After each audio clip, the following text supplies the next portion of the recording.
Good afternoon and welcome back to Nasdaq Trade Talks. We're your host Jill Malandrino, Global Markets Reporter at Nasdaq. We'll be coming to you live from IDX 2018 at the Bowery in London. Joining me for this segment is Mike Wilkins. He's a Business Development Manager over at Fidessa, and we're going to focus on changes in the energy trading landscape. Great to see you again, Mike. Thanks for joining us. Thanks for having me, Jill. All right, so let's talk about this.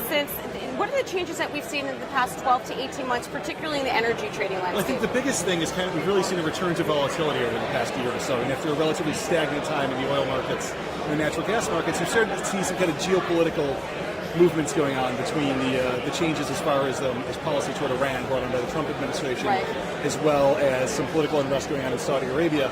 It's sort of bringing that a bit of that uncertainty back. And in response, you've seen the oil price shoot up, obviously, and a lot more interest, obviously, from the energy and commercial trading side, but also from the retail and asset management side. So how are customers leveraging your technology to better navigate these rising volumes and the volatility back in the energy space? So I think the biggest need that we've seen as a technology provider in the commodity space is just historically a lot of these firms have operated in a very siloed, fragmented environment based on region.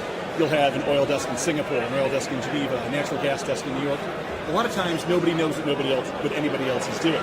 There's become this increased need to centralize that flow, have it pass through one single point of entry so that traders, risk managers, other stakeholders in the business have a more transparent view of what the firm is doing. And that's kind of the solution that we provide. We've also done some work around helping clients trade more efficiently and more intelligently with identifying potential crossing opportunities, identifying chances to trade between related or identical products listed on different exchanges, and just making it a smoother, more efficient trade between different instruments. So efficiency and centralization, those are the two tool sets that they're definitely looking for.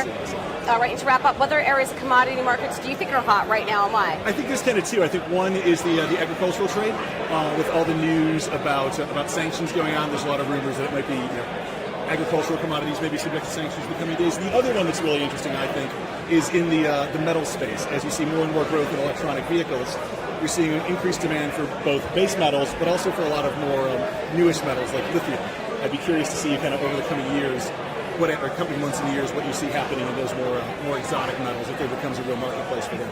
All right. Well, thanks very much, Mike, for joining me in London. We'll see you in Chicago in a few months. Hopefully. And thank you for joining me throughout the day. I'm Jill Malandrino, Global Markets Reporter at Nasdaq.